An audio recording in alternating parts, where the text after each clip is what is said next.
In the dusty desert of Nevada, not far away from Reno, the Wild West Motorsport Park stood for over 9 years.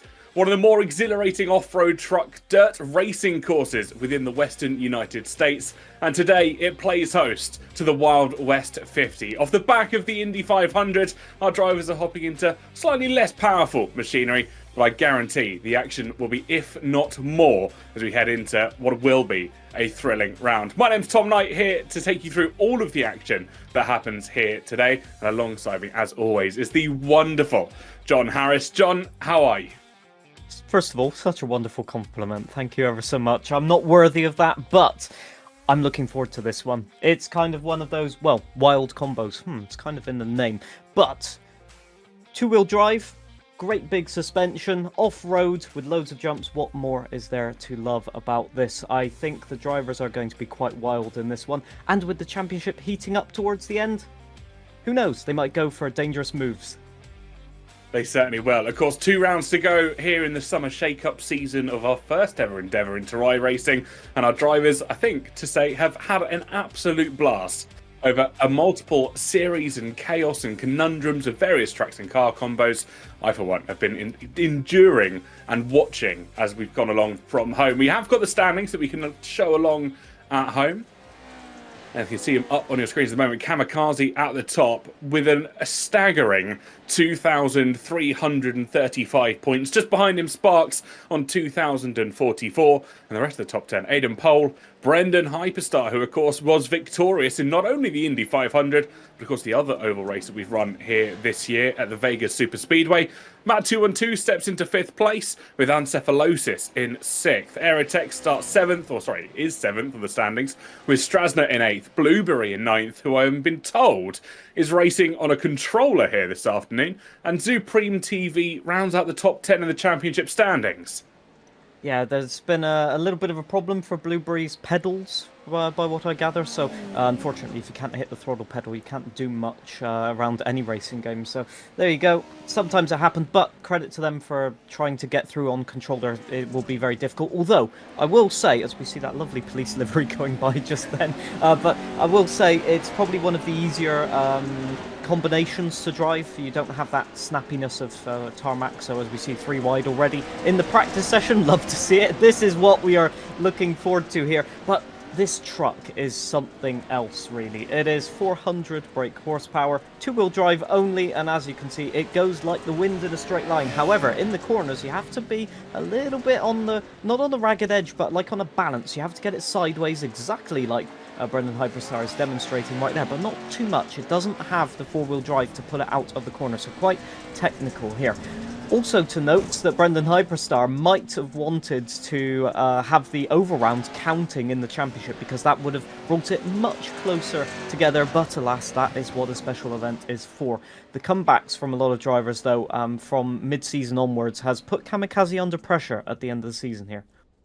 It certainly has. We're already seeing a lot of carnage, a lot of chaos happening out here in Nevada. Got Matt 212 out there with a beautiful Hot Builder-inspired livery as he makes his way over the jumps and the bumps. Normally we'd kind of talk about the track map and what we're expecting from the drivers here, but realistically there are only 4 turns here at the Wild West Motorsport Park, and all of them you pretty much have to try and stay somewhat flat out to get these cars rotated. As you see Ancephalosis kicking at the rear end out there.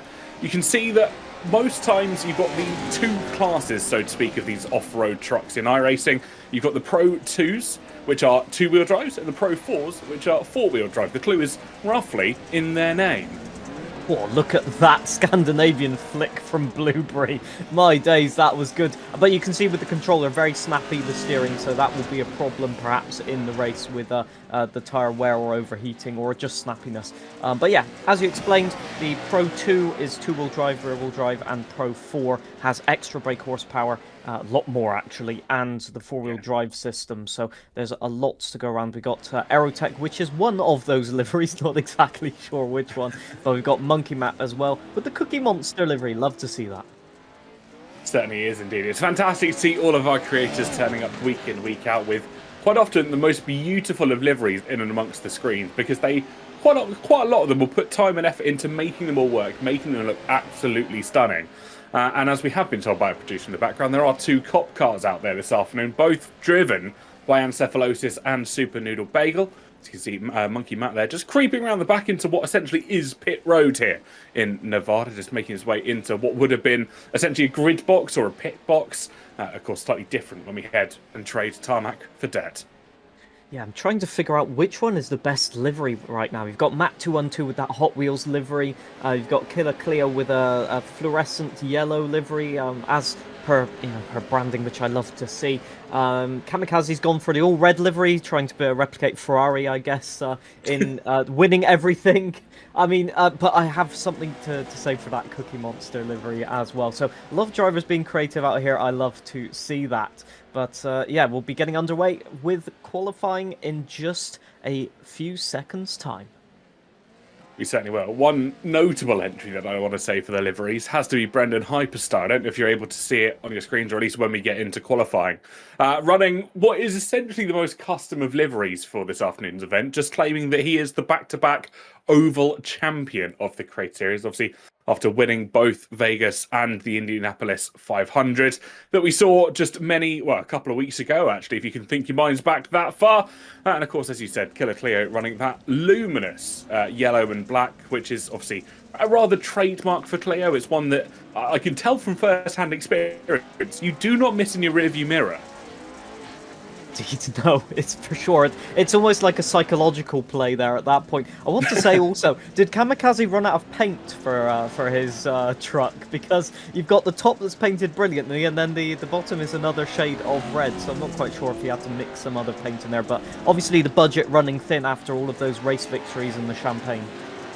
I think maybe a little bit of carbon mixed in with the bottom half, just to make sure that it's as aerodynamic and less weighty as possible. You know, taking inspiration from some other racing series.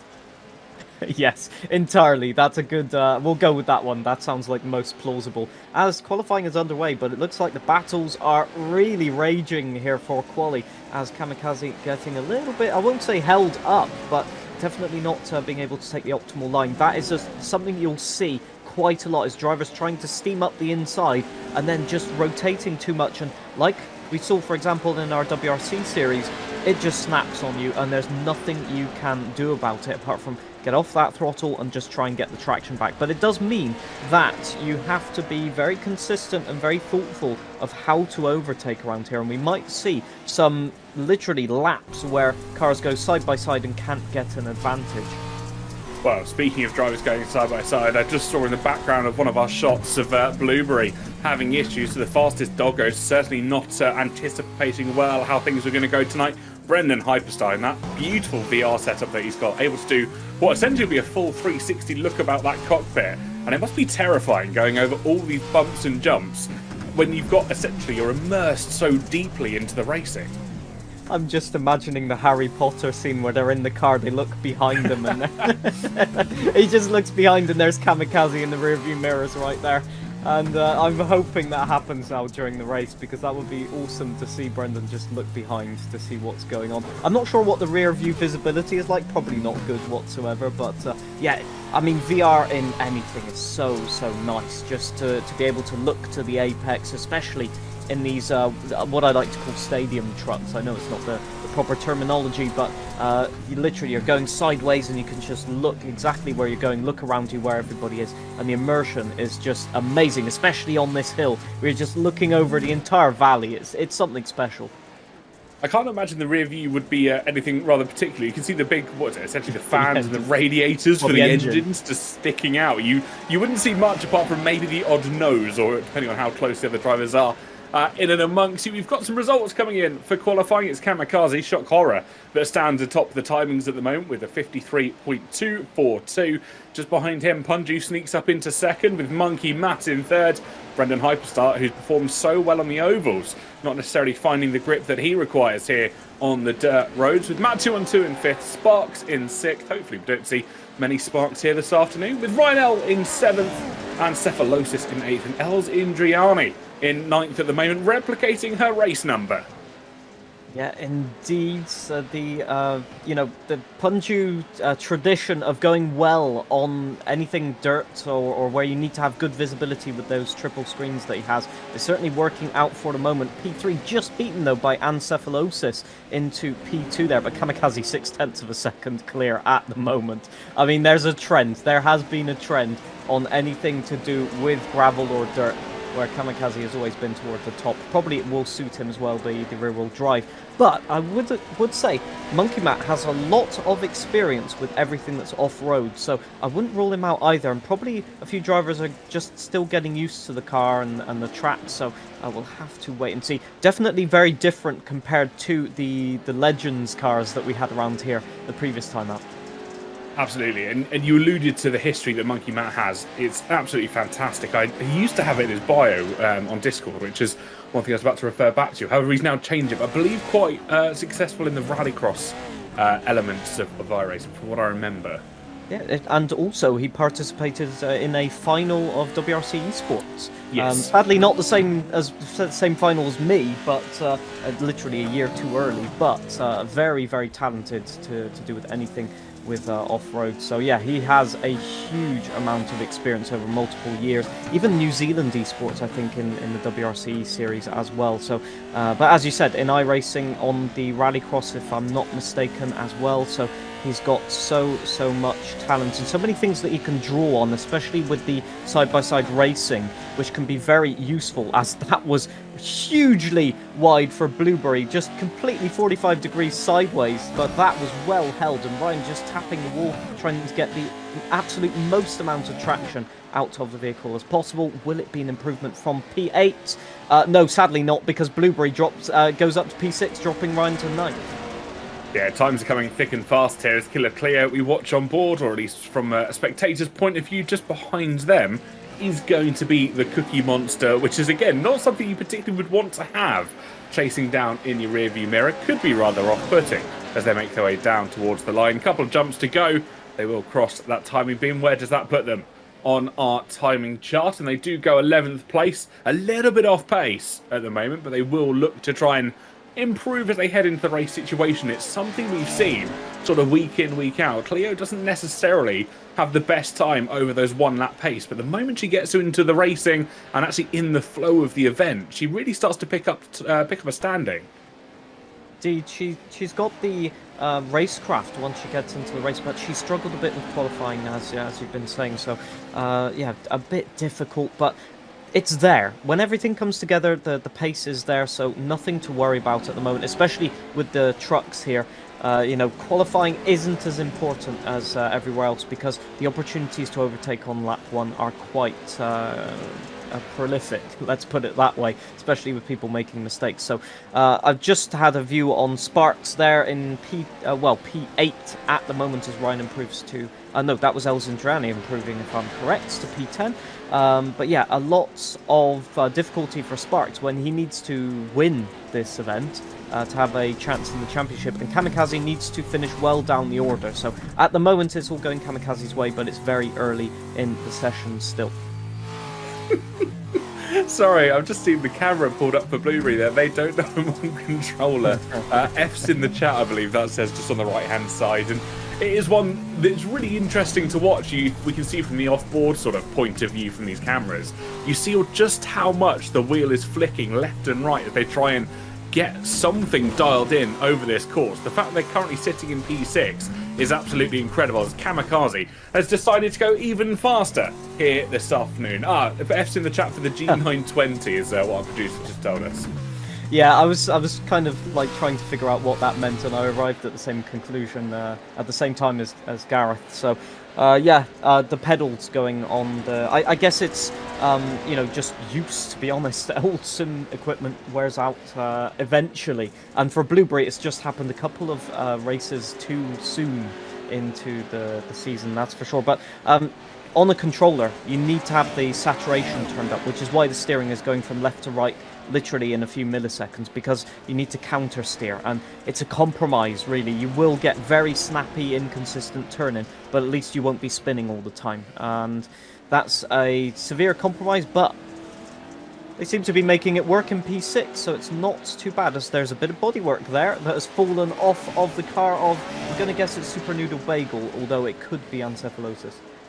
See, I thought it looked a little bit more vibrant than the black and white of the police cars that were plodding along at the moment. Monkey Matt goes third fastest over the course of everybody, just a tenth and a half off the back of Brendan Hyperstar, to ride on board with Ancephalosis, just making his way through what is essentially turn 3, I believe, to come up towards the top of the hill and make their way down towards the final run. It is interesting to see how all of our drivers are taking the line. Some are really wanting to kick the rear end up, and that's who is that going backwards? That's Punji going backwards. Is it Punji? No, it's Aerotech. It's Aerotech going backwards. The livery's very same, but I guess he's decided that that is the fastest way to set a qualifying lap. I guess the problem for Aerotech now is that there's not much time to qualify. And I think this might be their last lap in it. It will be their last lap in any case. So they're starting right from the back, I guess. Well, at the moment, they haven't put a valid lap in, so they are standing completely at the back, further behind even than the likes of Super Noodle Bagel and Killer Cleo, who currently stand in 11th and 12th respectively. Brendan Hyperstar coming off the back of, again, so many wins at ovals in this season, looking to try and do well. He stands just a 10th exactly off the back of Ancephalosis as the clock ticks down. 2 seconds to go in qualifying. Of course, if they have started a lap, they have the opportunity to finish. And we will see that for Hyperstar here. Runs up towards the line. Can he try and steal something away? Crosses the line with a bit of a flick of the wheel. It's a 54.6 and will not be an improvement on the massive best, as we see an almighty crash up at turn 1 with one of the drivers, I think there's no other way to say it, than throwing their truck into a wall. Well, thankfully they don't pay the repair costs between sessions, but there you go. As we have Monkey Matt, can he improve? It's looking good, but not good enough, I don't think. Still P4, so that's unfortunate. But I think people just pushing the limits a little bit too much. And maybe Aerotech will answer the question of whether you can set a completely valid lap while driving in reverse. I've never thought of that question, but we're about to get the answer anyway.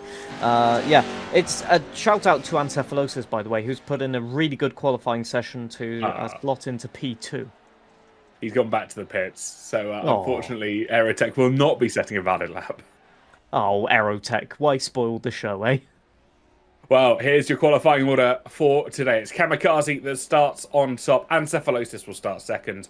Brennan Hyperstar finishes third with Monkey Matt in fourth. Punju in fifth with Blueberry in sixth, somehow managing to complete an amazing lap on a controller. Matt212 is seventh with Sparks in eighth. Ryan L83 from ninth and Helds Indriani as your top 10. Of course, 11th will be Super Noodle Bagel. Killer Cleo starts in 12th. Aerotech will start 13th. And if a few others decide to join us, they'll start from the back. I did see El Taco Man up on the screen. Yes, as well. So we'll have to wait and see. Yeah. It will be an interesting session, really, because obviously into turn 1, you know, it's a rolling start, if I remember correctly. So it will be all about that braking and turning for turn 1. And obviously you've got the banking as well, about 5 degrees of banking. So there is, you can see it right there on the outside. There is an opportunity to go all the way around the outside. That is a possibility because of the limited traction, and it will be a strategic game. Thankfully for us in the commentary box, there's only 4 turns, so that's pretty good in terms of getting the names right? They don't even have names, just turn 1, turn 2, turn 3, and turn 4, would you believe? I'm just going to surprise everybody and say turn 5 is now turn 3, just to really confuse everybody at home. But whilst we're sat here and having the warm-up and waiting, potentially see if anyone's going to come in for a bit of a chat with us, let us know in the live chats, wherever you're watching from, who you think will take victory here at the Wild West Motorsports Park here today. Will it be Kamikaze on his campaign for Crusade to try and take the championship here today? Or will it be someone else who manages to sneak their way through the ranks over the humps and the bumps? Look, I'll say, as we've got action in qualifying, or on warm-up with Ryan getting it really wrong. And there's a car parked on the inside barrier. Thankfully, the suspension here is able to get you back over the barrier, which is an interesting tactic if you want to play that one. You could go like a Paris-Dakar desert raid if you wanted to. Not sure that the penalty system would allow it, but there you go. But yeah, it's going to be interesting to see if Kamikaze can hold his nerve. I mean, he's not new to anything. So, you know, he's been in championship battles before against yours truly, for example, or didn't necessarily win that one. So he's got a lot of experience in dealing with, well, unlike Ryan dealing with pit entry. Is he gonna save it? Yes, he did. 3 wheels, 1 wheel completely in the void. He did save it, but that is a very stylistic way to approach the pit lane. It will be very interesting. He's not slowing down at all. That is not how you exit the pit lane, by the way.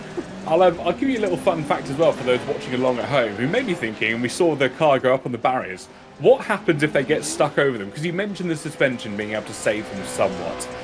I discovered during my testing on Tuesday that it is in theory possible to get the car stuck just up on its front wheels. So the front wheel's on the floor, the back wheel's up in the air. Now, because these are two-wheel drive and only powered to the rear wheels, in theory, you can beach these cars on those barriers.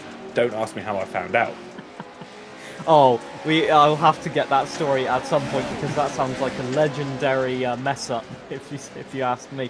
We have had the experience of that though with the Legends cars. If I remember correctly, it might have been Brendan Hyperstar, but I'm not sure about that one anymore.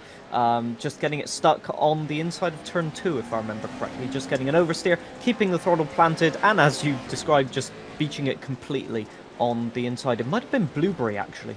Oh, that's... Whoa! Dukes of Hazzard and Cephalosis, and that was a front flip. No words. Absolutely no words. Not only have they just done a front flip in a Pro 2 light truck, they did it over another car without hitting them. That is 10 points, because they landed it as well. And Cephalosis, a man of many talents, everyone. none of which practical, unfortunately, but a man of many talents. Hey, well, look, if you can land it within the barriers and get it turning right afterwards, it can be an overtaking opportunity. In the Creator Series, Gareth, very liberal with the black flags, as long as it's cool. So if you can do that during the race, we don't recommend it necessarily, but if you can do it during the race, maybe you might get an advantage out of it. Well, with just under a minute, apologies, until we go racing, let's see how our drivers line up in the liveries on your screens. Kamikaze starts from pole position here this afternoon, with Ancephalosis starting just behind him on the front row in a beautiful police livery. Absolutely fantastic to see those two go side by side. No blue lights, though, in Kamikaze's rear mirror. Waiting for row 2. There we go. Brendan Hyperstar, the Oval champion, starts from 3rd place. He'll have the Cookie Monster for company as Monkey Matt starts from 4th. It's Punju and his beautiful rainbow-coloured Technicolor dream car, who starts from 5th place, with the fastest doggo starting from 6th by Blueberry. It's Matt 212 in his toy-inspired livery here this afternoon. He'll start from 7th, with Sparks starting in 8th. Of course, a whole car decorated out in branding. Ryan L83 continues his streak of using Bluey as a livery concept for his cars. He'll start 9th place, with Els Indriani starting in 10th. 11th place will be the other police car of Super Noodle Bagel. He'll start 11th alongside him, the most luminous car in Nevada of Killer Cleo. Aerotech starts 13th after having some troubles in qualifying after unable to find first gear. He chose to use reverse gear for his attempts of a lap. El Taco Man in his Freedom livery starts 14th. And that will be your grid here for this afternoon. Cars are gridding up here, John. What do you reckon of some early predictions? Well, first of all, I predict that Aerotech will find first gear. That's a good one. But I think really Sparks has to go for it, so I think he'll be doing some aggressive moves. You have people like Brendan Hyperstar that want to prove a point, that they can win races but not ovals, so there's a lot of things going on. Some very experienced drivers starting at the back as well. For example, Aerotech already mentioned him, but Ryan L83 just wanting to get in on the action. But the biggest story here is, can Kamikaze keep it into turn 1? Certainly do. Well, here we go. We will be underway in the next few moments. The countdown will begin for the Wild West 50 here in the Crash Series. 56 laps, give or take a few. And the formation lap gets underway with Kamikaze leading them off with the safety truck in front. And he's decided he already wants to go ahead of the pace car and I believe wants to drop to the back potentially. Oh, wow. Okay, respect. Wow. Here we go. I mean, this is granted. Ancephalosis the easiest time into turn 1 possibly, although Brendan Hyperstar wants that P1. The pace car will slot in right after the jump here. Lucky to see that, and we are green flag racing right now as Ancephalosis takes it into turn 1. Brendan Hyperstar alongside. You can see already Ryan getting up the inside, trying to make amends for that disastrous qualifying, but Ancephalosis keeps it in turn 1. It's the police that lead this car at the moment. The Oval Legend starts, currently holds second. Punju looks to the inside as Encephalosis goes deep, 3 wide, and a car spun around of the Cookie Monster of Monkey Matt, my apologies, who had got all sorts of out of shape as they made their way through the second corner. Lots of dirt being thrown up here in Nevada at the moment as the trucks drift around these corners, and you can see Kamikaze just looming in the distance, that all red livery, who took what is a self-imposed penalty to start from the back of the grid, now making his way through already. Punju to the inside of Brendan Hyperstar, looking to try and get a run down towards the line, but at the moment the race is all Ancephalosis. Yeah, Brendan's struggling for traction here, going very, very wide. I will say dominoes there in turn 2 on lap 1 with everybody punting each other on the apex as Kamikaze. You can see just the confidence on the brakes and in the jumps. So the truck's not landing particularly well at the moment. Blueberry going backwards, I think struggling just with traction as well. You can see that twitchy steering right there. But Super Noodle Bagel also wanting to get in on the action, going in really deep. Kamikaze gets barged wide and nothing to do. And that is Super Noodle Bagel, I think, stuck on the inside barrier. That is tagged by Blueberry, I believe, as he tries to save that police car, and you can see one wheel just riding, and I believe he might have had to tow it back to the pits. Unfortunate, but a lead change could be on the horizon here. Brendan Hyperstar looked for it in towards turn 4, still has that inside line. Can he get the traction? No, well, both of them messed up the last part of the turn, so all Brendan Hyperstar had to be patient, and he would have got that, but just a little bit too anticipating that Ancephalosis had got it wrong. There you can see Ancephalosis going for the, I want to say defensive outside line, because you get better traction, but you have to profit from that traction, and Brendan Hyperstar setting the fastest lap of the race so far means that Ancephalosis under a lot of pressure here. You can back the car into the corners right there like that, but it's so easy to get it over-rotated. And Punju looks like he has the most consistent performance at the moment. Look at him, just talking, chill, nothing showing any sort of pressure whatsoever. He's just looking at these top 2, thinking, when are they going to cave under pressure? Very similar situation in which he saw himself in the Indy 500 just last week, happy to sit in 3rd or 2nd and just come along and kind of be dragged forward as he clips the catch fencing ever so slightly. Nothing too major to write home about, but it's a position that he's quite happy just to sit in for the time being, as we see him try and chase down Brendan Hyperstar and Ancephalosis. We got the car flipping over. That could have been Kamikaze, but it will be the car, I believe, of 212, as he gets all sort of out of shape in the rear bumper, and there's no other way to say this, flying off that truck. Yeah, I don't think there'll be much advertising for Hot Wheels toward the end of this race, to be honest. Those body panels are flying off like there's no tomorrow. But then again, weight saving, I guess. It can protect the wheels, though, to have a little bit of bodywork there. That's why it is there at the end of the day. So Kamikaze not making up the positions as easily as we thought. So probably just struggling with the switchback, really, with that 2-wheel drive. So although he nearly went on top of the car of Matt 212 right there, getting to the inside, using the inside to hook a wheel over, and like rally style, hook a wheel in the ditch, and even though it puts you up, you've got more traction on the outside wheel, so you can carry the speed, and that has meant that he's got past Matt 212 quite easily. Look at him, just calculating everything. Yep, Cookie Monster in trouble ahead. Was that Cookie Monster? I think it Monkey was. Matt. Yeah, it was. Monkey Matt in trouble, and that's how easily it goes wrong. Well, Aerotech's definitely found 1st gear. He might even have found 2nd and 3rd as well, as he sets the fastest lap of the race. And the last time of asking, Kamikaze now finds himself in 4th as Brendan Hyperstar, I think, has found the traction on Ancephalosis, or has he? As the lead changes hands once again as they climb up the hill. That outside line for Ancephalosis proving vital lap after lap. He's able just to carry that much more speed. And in the latter stages of the acceleration, that is where it's paying dividends to the number 24 car. Yeah, look over the jumps though. Ancephalosis taking the outside line, carrying the momentum. He gains at least 1 car length. Oh, Brendan getting very loose. Punju around the outside. This could be an opportunity if Punju can get the switchback. Not quite, but he's there. And that is an overtake right there, just briefly, although Ancephalosis keeps the inside line. The confirmation for Aerotech there with the fastest lap of the race. I forgot that Aerotech does have a lot of experience in these stadium trucks, so we could see a dark horses in the background. Oh, that's another car up on the barrier on the inside there. I think that is the Hot Wheels car, Matt 212, Yeah, Matt. and there he goes back on the leaderboard. Can he get it removed? Can he do anything about it? The two back wheels, and this is what you were saying. Oh wow, okay, round of applause. That is the way to recover.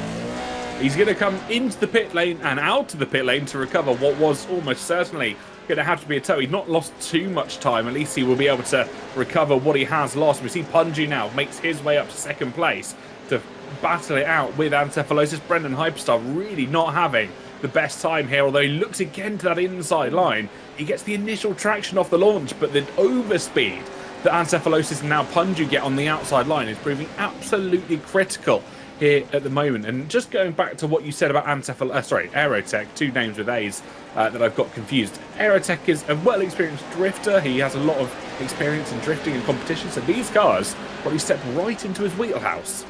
Yeah, exactly. If you look at the cars through a long corner, or indeed turn 1, turn 2 is the best way to look at this. So hopefully I'll finish the explanation till then. Here we go. Let's see. First of all, what happened? Yeah, just bumped by, I think that was the Cookie Monster car, so that's Monkey Matt. And then you just get a wheel stuck, and because the suspension is such a high travel, the wheel just extends further and further, and you can't actually get it back across. But Punju into the inside of turn 1 here. Can he get it stuck on Ancephalosis? It looks like he will have the traction on the inside. And do you see that rotation there from Ancephalosis, but also from Punju? As that's Kamikaze, by the way, in P4 right there. He's managed to make up a load of positions already. In drifting, if you go too slow, when you put power on, the front tires can just grip up and then rotate on the spot, really. Kamikaze up the inside, brilliant overtake, getting the best of that traction, and Ancephalosis, I think, caving a little bit to pressure. That's a bump from Kamikaze. It will send him wide, but Ancephalosis had to stop and put on the brakes there on the anchors, and so he is down to P4 now. So when you see that big rotation, that just means they're applying too much throttle for the speed, and it can just snap around and do a full 360 if they keep on throttle. Yeah, it's a real interesting technique that they have to adopt here at the moment. Ancephalosis looks like his tyres could be struggling already. We are expecting pit stops over the course of this race of 2 or 3, according to the drivers, because of course the tyres will start to wear out. They'll lose what grip they have. As we see Brendan Hyperstar now taking the lead, it's Kamikaze who came to the inside of Punju, and you would never believe that he started last because he's now found himself right on the back of the Oval Maestro. Yeah, Aerotech up to P5 as well, so he'll be catching Ancephalosis. There's a gap of about 2.5 seconds. There he is in the background, just going around turn 2. But these guys do have to get a move on as well. So look how neat Kamikaze is, just maximising the traction, not going too wide to minimise the meters. And yeah, there's going to be a lot of pit stops. I think also down to the fuel. It's only got a 45 litre tank, 12 gallons for across the pond measurations of fuel. So you have to probably pit, I think, if you're on throttle all the time, maybe 3 times over the course of this race, depending on the laps that we have. So 56 laps, yeah, probably 3 times. So there's a lot of strategy involved, and indeed, the unsafety car might make an appearance. You never know if somebody gets stuck on a barrier, for example. But yeah, a lot to happen here as Brendan Hyperstar is defending valiantly right now, not leaving a gap at all for Kamikaze up the inside. Yeah, roughly expecting pit stops around lap 14. That's exactly over a quarter way through the race. 3 pit stops, 4 stints. If you want to break down the maths of that, that's roughly where we're going to go. Of course, fuel can go longer in these opening stints, but effectively when the fuel sorts to run out, they won't want to do a stop right at the end, because of course they'll drop so far out of what would be a racing pack, they'll be somewhat in no man's land. Move here from Matt 212, trying to go around the outside of El Taco Man, who's come pretty much out of nowhere, started all the way down in P14, didn't partake in qualifying, but at the moment has started to climb up the positions and just loses a bit of bodywork for good measure. Yeah, it hasn't really gone well from Mats, though, has it? Did really good qualifying, but yeah, it looks like maybe some, not sure, some damage or something, but that truck is handling very weirdly. The rear suspension looks to have been collapsed or a little bit wonky, let's say, so we'll have to wait and see whether they're just waiting for a pit stop. You know, they've only got 3 laps to go, so it might be a strategy to just try and get there, as it looks like Ryan is struggling to get the turn in as Monkey Matt looks to get up the inside, but not quite there, as the battle between Aerotech and Punju looks to start as well. What happened to Punju? So he's quite far behind. Oh, clipped the inside wall, and then that means he's compromised. That was Ancephalosis going by. Compromised probably Aerotech as well. So just rotating too much, and as you saw, the front stalls, and then it just whips around, and there's nothing you can do, and he had to even select reverse there.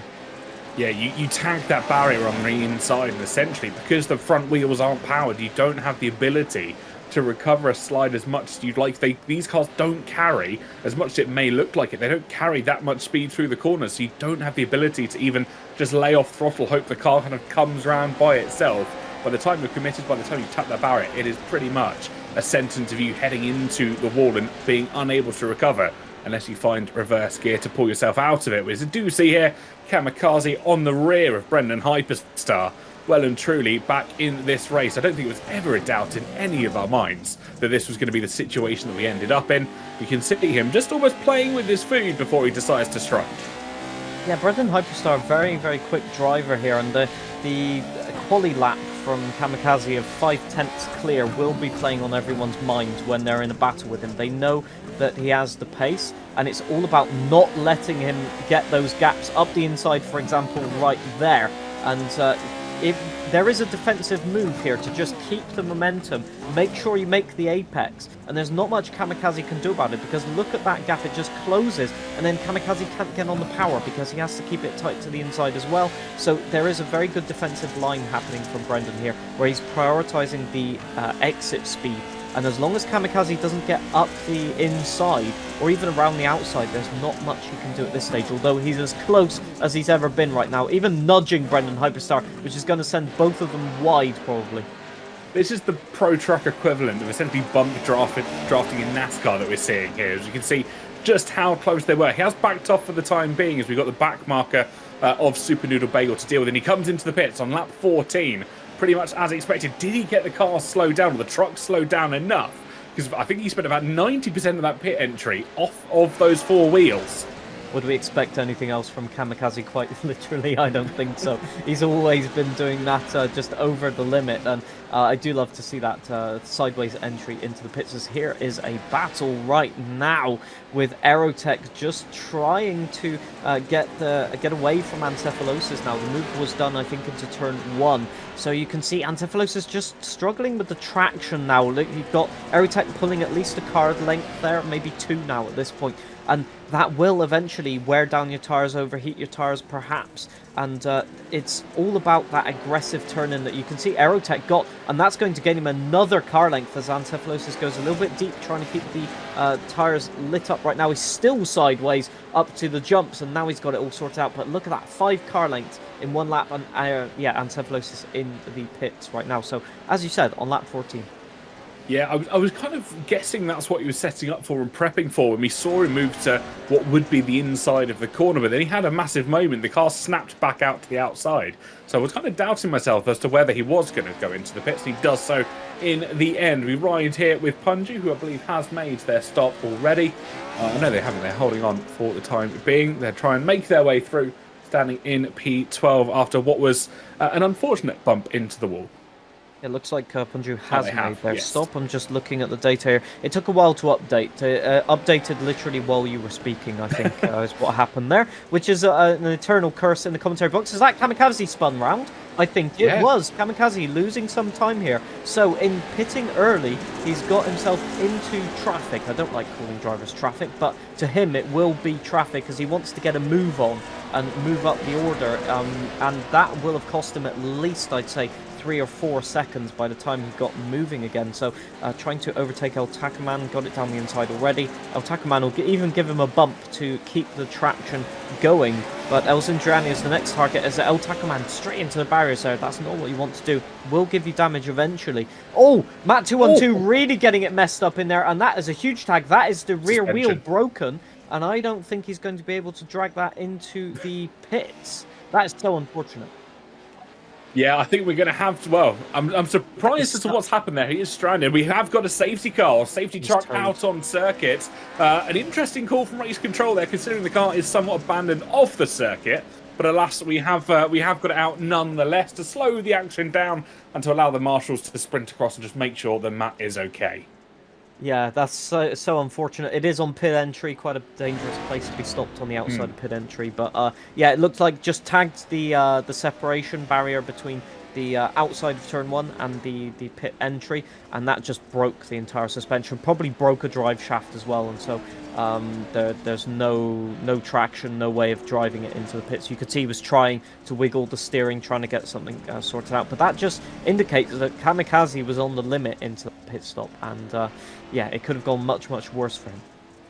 Yeah, in Matt 2-on-2's defense, I don't think that will be the first time, or sorry, the last time that we see someone do a very similar mistake. It is so easy to get it wrong as you're belting down towards that pit entry, because you've got to essentially thread the needle to make your way in towards pit lane.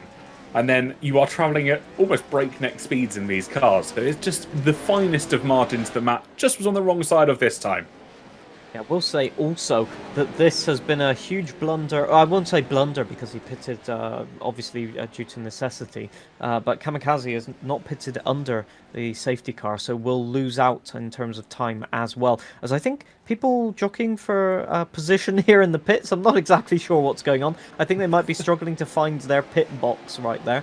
So people stopping for fuel indeed. I'm not sure they'll be taking tyres, but they will be getting the fuel on board and probably fueling up right to the brim right now as we are under caution conditions, although the racing still carries on apparently for some.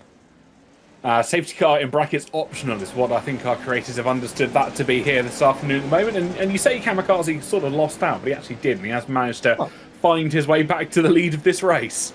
Incredible. Isn't that incredible? I think maybe there was a thing from Brendan Hyperstar there, just hitting and not finding the right pit box straight away, although the timing seems to be doing a little bit of a... oh, of course, yes, I forget, the pit exit is a lot shorter, so although it says that Ancephalosis was in P2, Brendan's dropping back though. I wonder what's happening here, I wonder what's going on. Maybe the positioning has said he's in P7 or P8, and that has not gone well. Yeah, I wonder if it's just to do where he was coming out of the pit lane. It's where it's been detected that he should kind of line up in this order. If you can see, we're not actually behind the safety truck at the moment. It has had to work itself out after Brendan Hyperstar made his way into the pits. So everyone else just trying to catch back up and form up into what will be the order to get racing again. Punju and Ryan L, Sparks and Monkey Matt, all of them just getting caught up, and there we go. Kamikaze has caught the safety truck, which I think for one of the first time this season, the cars aren't too dissimilar in size to that of the car leading them under caution. Yeah, I think if anything, the safety truck might be a little bit taller as well. So just safety truck dwarfing and probably a lot heavier as well. So if anybody hits the safety truck, they will know about it. But yeah, an interesting one. That has definitely not played into Brendan Hyperstar's hands. And Kamikaze, he can't keep getting away with it, but he somehow he does, and that has got him all the way to the front. So that early pit stop will pay dividends for the moment, but the fuel might be an issue. He stopped on lap 11, if I'm correct, so he may be a few laps short in terms of fuel, but I'm not quite sure about that. Yeah, I think someone needs to check Kamikaze's car, because you know, the pace that he is able to lap at the moment is absolutely incredible. Killer Cleo goes for her wave around, as does, I believe, Super Noodle Bagel. You can see those two cars just on the right-hand side progressing to get back onto what will be the lead lap before we get ready to go racing on lap 21 of 56. Car number 9, that's going to be El Zindriani as well, making their way round. And Blueberry just towing back to the pits there, really not having a good time out here on controller at the moment, as they find themselves all the way down in 12th place. Yeah, it can be difficult if you tap a barrier or something, you can get damage, as we saw from Matt's perspective. So very tricky, and I think over the course of a race distance, Kamikaze, hang on a minute, what is going on here? Kamikaze ahead of the safety truck just for a brief second. I think he's just playing with us at this point. Look at him, just showboating. At showboating, he most certainly is. Breaking news from race control. End of line for car 16 due to non-regulation fuel. That's going to be Kamikaze that has to head to the back of the pack, and that could explain why he's gone for those tips and those tricks. He'll have to make his way to the back of the pack. He will be essentially reset down to 10th or 12th. But that is breaking and definitely heartbreaking news for Kamikaze. switched on the four-wheel drive, so obviously, you know, got to tone it down a little bit. I was wondering how we got so much traction and speed down the straights, but there you go. It happens to the best of us. And we are green flag racing once again, so done just in time there. Encephalosis takes the first corner once again, nearly overcooks it though. And that means that, yeah, Kamikaze, sorry, no, Punju is getting challenged right now by Kamikaze, who's made a great start, it seems. And this is, those fuel allegations aren't getting away from him right now with that start. No, not at all. I think it was probably the shortest end-of-line penalty we've ever seen handed out here in the Creator Series iRacing Summer Shake-Up. He's already back in the podium position, standing third, with just Ryan L83 and Encephalosis in front of him. Punju, who will stand in fourth, car number 13, makes their way up in towards what will be the final turn of this four-turn circuit. We are heading on to lap 22 of 56, approaching half-race distance already. And this is not going to be the first time we see creators battle this close after pit stops and safety car conundrums. Ryan L83 looks to have a good position here. He's got the measure of this car and is more consistent. Punch up the inside, gets a tap. Kamikaze taps them both and decides, I want that P2. None of them are having it. Ryan's just pushing him towards that outside barrier, saying, not on my watch, pal. And he will maintain P2 at the moment. Here comes Monkey Matt, turns around Kamikaze, and now Punju has nowhere to go. Kamikaze stuck on Monkey Matt, has to engage reverse, but that has dragged both of them back onto the track, and I think they might have been collected by another driver. A lot of bodywork missing there. There definitely is some damage on both cars. And oh, is that Monkey Matt? I'm not quite sure if that was. It was Monkey Matt, yes, indeed. So Kamikaze just got collected, and then he's trying to engage reverse, which, you know, Monkey Matt was turning to the left to try and get away, and then Kamikaze selected reverse, and they all got tangled, and that is a lot of bodywork and probably a lot of damage. And just to add insult to injury, that is what I did see, is Monkey Matt just getting tagged and spun around right there. So a little bit of argy-bargy, and now it means that Kamikaze, but also Monkey Matt, has a lot of work to do. I don't want to ever say that was a retaliation hit from one of our drivers, but I think there was no other way to potentially describe what just happened between Kamikaze and Monkey Matt, although they do find themselves in 8th and 9th respectively, so they have got a little bit of time to make it up. We're watching here as the front of the pack. We got Brendan Hyperstar that sits in 5th place. Punju just ahead of him, Aerotech, who's had an almighty climb after the safety car restart, finds himself up in the podium positions of 3rd, Ryan L83 and Encephalosis, maintaining the status quo up at the top, 1 and 2 respectively between the two of them. Lap 28 will have reached halfway, and boy is it flown here, John. Yeah, Encephalosis is driving off into the distance at the moment. Look at that gap, 3 seconds and climbing. Ryan doing a great job of defending, but Aerotech will probably want this position now at some point. I will say, steaming up the inside, can't get the traction though, can't get the turn in. But I will say probably that move was a retaliator, because I think Kamikaze blamed Monkey Matt for going up the inside and just tagging the rear of the car, which pushed Kamikaze into the spin. So a little bit unfortunate there, but I can understand the frustration. And also, both of them just getting hooked on each other's bodywork didn't help either. Aerotech going very aggressively there, tagging the rear, but just got away with it, as behind Punju gets a little bit of bodywork removed by Brendan Hyperstar. So everybody going the hammer and tongs at this one, let's say. I think Encephalosis might have turned on the police lights on the top of that car, because that is how well he's steaming away from the rest of this pack. Ryan L83 holding Aerotech at bay as Punju falls victim to Brendan Hyperstar, who can see a full 360 at the moment, and now can see Punju in his rear view mirror as they make their way up towards turn 1. Almost a reverse entry there for Aerotech, as he almost tried to go for it in towards turn number 1. He loses so much time though to the likes of Ryan L83, who had a better run round the outside. But that is the drifting element that we're seeing coming into play from Aerotech. I know exactly what happened on the inside of that track. He just turned it in full lock and then went full throttle, and it snapped too much, so he had to turn the wheel entirely the other way, which then snapped the car, and he went all to the outside of the track. Meanwhile, Ryan L83 just steamed up the inside on the switchback. And I think Aerotech was more concerned about where Ryan was going than saving his snap of oversteer, so that got him into all sorts of trouble. Here have another possibility on the inside right now of turn 1. It looks to be good at the moment. Ryan really can't do much about that. Big jump from Ryan, and it landed sideways, and that is Aerotech firmly up the inside and into P2. But also Brendan Hyperstar challenging. The gap to Ancephalosis is now 4 seconds at the front. Just want to point that out. Certainly is, and he is running away with it at the moment. It is the battling that is going on 2nd through 5th that is only increasing that lead. Of course, it is only a short circuit. Let's not forget about 50 seconds or so a lap, which is allow Ancephalosis to essentially pull so far away. On a regular circuit, it probably wouldn't look this dramatic, but because it is such a short run through 4 turns indeed, it is the Wild West Motorsport Park that is almost exaggerating the one that finds himself in first place. We're watching here with, I believe, that's going to be Brendan Hyperstar trying to once again retake the place from Ryan L83 in towards turn 1. He's got the slipstream, he's got the toe. Oh, because he dived to the inside. That's a mistake from Aerotech. Finds himself in the barrier, finds out wide, and that's almost again a reverse entry from 2nd and 3rd. Which way are we going to go? 3 wide as we go over the jump in towards the 2nd corner. It's Ryan L83 who comes out on top. Aero might try and sniff a wheel down the inside.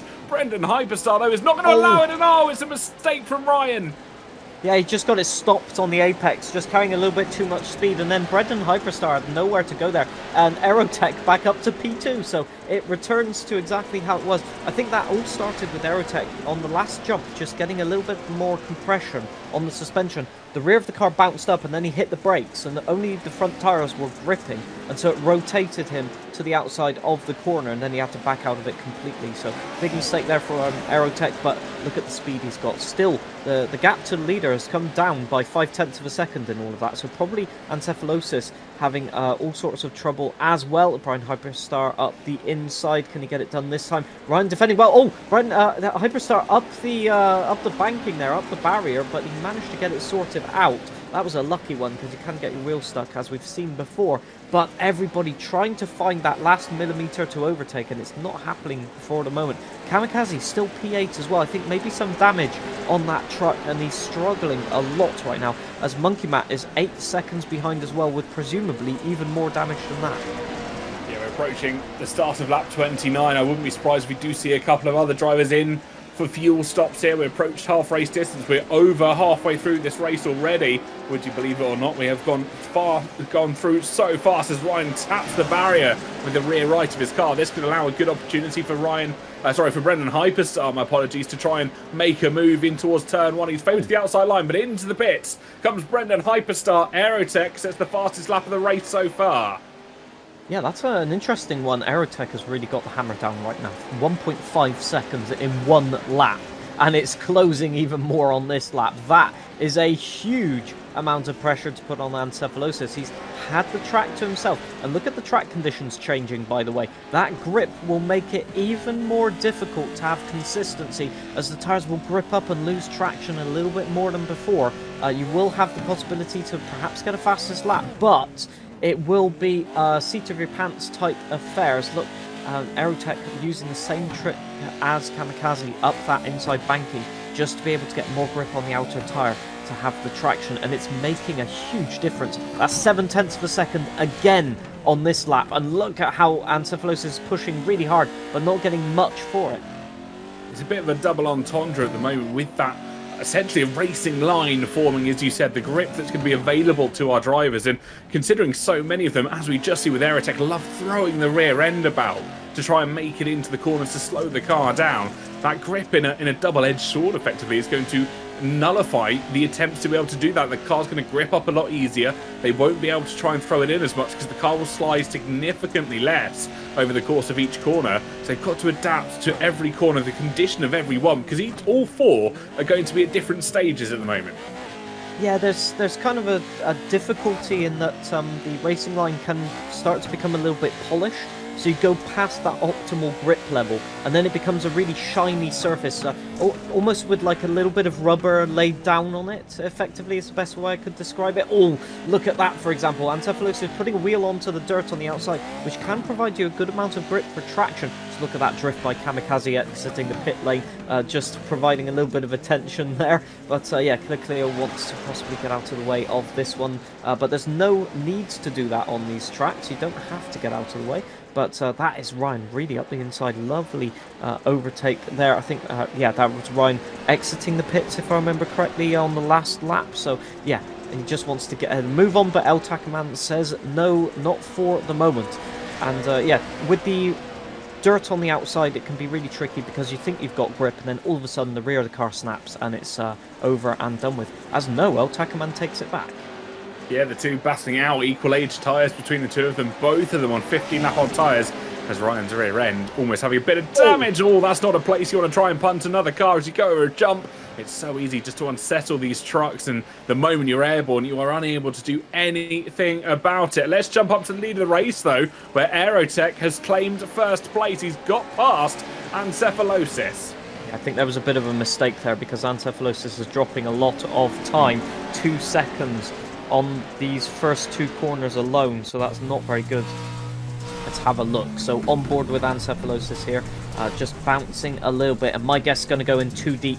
Yeah, oh, wow, and steams out the inside goes Aerotech, but that distracted Encephalosis. He tried to put the power down and then just got completely rotated around. I don't even know how he saved that one, but it lost him a lot of time, and I think he's going to do the same, trying to catch Aerotech into turn 2. So a lot of time lost there, and yeah, Aerotech nearly got it wrong there on pit entry, but Encephalosis can go another lap. So interesting pit dynamics coming on here. Yeah, it's a real host of strategies, a differentiation, shall we say, and everybody doesn't quite know which way they're going to go. They've extended their stints by about 5 laps compared to what we were potentially expecting. We're roughly expecting them to do 3 pit stops pretty much on 14:28 and then 32 to see this race out. Sorry, 42. My maths is nowhere near correct here this afternoon. But obviously with that safety car period that we saw earlier on, they've extended the tyre life, they've extended the fuel that they've got in the cars to a significant degree by the looks of it. So everybody's able to run slightly longer as we see what is the top 5 yet to pit after the second stints. Yeah, Punju's on a 19-lap stint at the moment, which is incredible. That's definitely eking out the fuel. Maybe even thinking about doing a 2-stop at this point in this race. So that could be a huge gain of about 50 seconds in the pits, which can just put the whole of the race on another footing, basically. Oh, just a tag there from Punju, and he's going to try and go around the inside. Worst mistake ever, as El Tacaman kept the throttle in and blocks the door right there. I'd say, I mean, not much you can do there. You can't really complain, and Punju's going to let him back past as well. So I love the sportsmanship, and yeah, just a little tag from Punju creating that incident, and that's how easily it can go wrong. And once the tag happens, there's not much you can do about it. No, not at all. And again, just being the rear-wheel drive cars, you can't have the front power to try and drag them out of what is essentially an uncontrolled spin at many points of this. We are seeing a lot of dirt and rubble building up off that racing line. Kamikaze sets the fastest lap of the race at 52.7. So the driver that currently stands down in P9 after, I don't want to say an unimpressive run because it hasn't been. He's just got caught up in things that weren't necessarily part of the game plan. But he is trying to pull his way back through the field, but you can see the gap between El Zingiani and Brendan Hyperstar. Of course, the difference between drivers that have pit and drivers that haven't, obviously if you look up to Punju, he's the top of those drivers that haven't pit yet. There is a significant gap there. Yeah, there is indeed, and the difficulty again that Kamikaze is having is a little bit of just being out of position in terms of stints with everyone else, as you said. And that's El Zingiani just battling with Kamikaze at the moment. And, you know, you don't want to lose time. Both of them don't want to lose time. El Zingiani trying to... Oh, wow. Good overtake by El Zingiani up the inside. That is... Kamikaze, I think, was out by that one. Didn't expect the overtake to happen, but I love to see it. And it could have worked out really well. Maybe there's an opportunity. No, a little bit too far back into turn 2. But... this is what these two don't want to be doing, is losing time battling while everyone else is on perhaps a different strategy. Although I will say Kamikaze has more to lose than El Zingiani, but it was a very good attempt. As here we have Punju still trying to overtake El Tacaman. So El Tacaman having a really good race at the moment, P4 as it stands. Absolutely, we are on lap 36 of 56, 21 and a bit to go here in the race at the Wild West Motorsports Park in Nevada. It's a fantastic circuit, of course, no longer with us in real life. It's sad one that closed down in 2021. Unfortunately, did not survive the pandemic after opening just back in 2012, so it lasted about 9 years and was a fan favourite amongst those involved in motorsport in the Western United States. Fans would travel a considerable distance to come watch races that partook here, but alas, unfortunately, one of the great motorsports venues that just were unable to generate the revenue after only being open such a short time. Yeah, it's a real difficulty. I'd say one of the outlandish tracks, I'd say definitely a fan favourite, that's for sure. And you can see why with those huge jumps. Punju up the inside, can he get it? Finally, no, El Tacoman just has that traction. And that is that Aerotech challenging? No, who is that? That's Super Noodle Bagel, isn't it, challenging? Because that can't be Anticephalosis. So Super Noodle Bagel challenging is just going, hey, I've got nobody else to race against, so you guys are going to bear the brunt of that. Aerotech has pitted now, so P6 for Aerotech, coming out in front of Kamikaze by quite a margin, but he needs to get a move on, and that is exactly what he's doing by getting past Super Noodle Bagel. So these moves for between Punju, El Tacoman and Aerotech, these are for position here. So I think they'll make Aerotech's life as difficult as possible. But yeah, going briefly back to the track, it is one of those where you have to take a specific driving style to it, and I think it's probably difficult on the cars as well, which may have had a little bit to do with its closure, perhaps, with teams maybe not being very happy. But, you know, the official reason's not out there as far as I can see, so unfortunate, but definitely a favourite on iRacing, I'll say that much. It certainly is, and I've seen many. I mean, we've raced here twice this season. Let's not forget, in a what is I think a 10-round calendar in the grand scheme of things. It's come up twice over the course of the season, and again, our drivers absolutely love it. They loved it in the Legends cars that we raced here back in our special event too. The Legends across the licenses. Of course, they're really enjoying it here with the Pro 2 light trucks, and of course, we are over halfway through this race. It's had everything in so far. There's been spins, no major crashes, but I have seen these trucks do a front flip earlier on, if you did manage to catch that. Indeed, it was in the warm-up, wasn't it, to the race, if I remember correctly. So not something that's been replicated, unfortunately, as Aerotech goes up the inside of El Tacoman, gets it done cleanly, and I don't think El Tacoman could do anything about that. You've got Brendan Hyperstar just behind him as well, looking to get in on the action. And here we go with El Zindrani. This is entering the pits. What goes on? Well, a little bit sideways and into the barrier and up onto the roof. Can they get it rotated? Oh yes, well recovered. Just keeping the throttle planted, but looks like they've had some damage or lost drive or something, as they have not. Oh, that's El Taco Man, and that's Monkey, not Monkey Matt. That's Matt's 212, who's gone all the way over the barrier. Can he get it back? And I think that is a caution. So Matt 212 getting it back on track, but that was an unfortunate tag, and hopefully we'll be able to see the start of that incident. I'm going to guess it was Matt 212 going. Oh no. Oh. El Taco Man just stuck on the inside, so that incident has happened earlier, but Matt 212's just approached and gone, I've got nowhere to go. Oh, more, yeah. Absolutely easy to do when you've got cars going like that. The front end gets nudged and up on the barrier you go, and actually an uncommon mistake, you can see from Matt 212 over rotates the car and then essentially has got a blockade in his way. Very lucky that he didn't get caught with the rear wheels kind of dangling there, but makes his way back on towards the circuit and back in towards the pit lane and enters in a dramatic fashion, let's put it that way. Yeah, that's not the ideal pit entry, but then again, probably a lot of damage there. Yeah, not much you can do. I think from Matt 212's perspective, that was, if I apply throttle now, I'll be able to turn before I reach El Tacoman. And the problem is, what happened then is El Tacoman started reversing as well, and so they collided necessarily. So everyone in the pits here, it's around that time where you can pit just about and get to the end, possibly, of the race. So that is ideal for those who haven't pitted, not ideal for those who have. So again, another strategy in the mix here. But yeah, it's one of those things where these stadium trucks always bring in something unexpected. They are really just that kind of championship. Loose dirt on track, so not even damage, just a lot of let's say material debris being dragged onto the track. I want whatever race controller drinking at the moment. But yeah, loose dirt on the track, the official reason as to why the pace car has been brought out to essentially nullify this race and allow drivers to get back into their assigned positions, and pretty much everybody will be allowed to get themselves back on towards the lead lap. The lucky dog walk rule being applied to pretty much everybody that's been lapped here at the moment, which will lead to a rather thrilling end to this race. All 14 cars will go scrap it out until lap 56, until we decide who is essentially the fastest man, woman, or doggo on the dirt. Indeed, there's still a lot of laps and a lot of opportunities to put your name up there, that's for sure. And everybody will want to, because not everybody will be a fan of the open wheel car that we have for the finale. So it will be an interesting one. And Blueberry, I think, just exiting the pits there, so will get out in front of the safety car.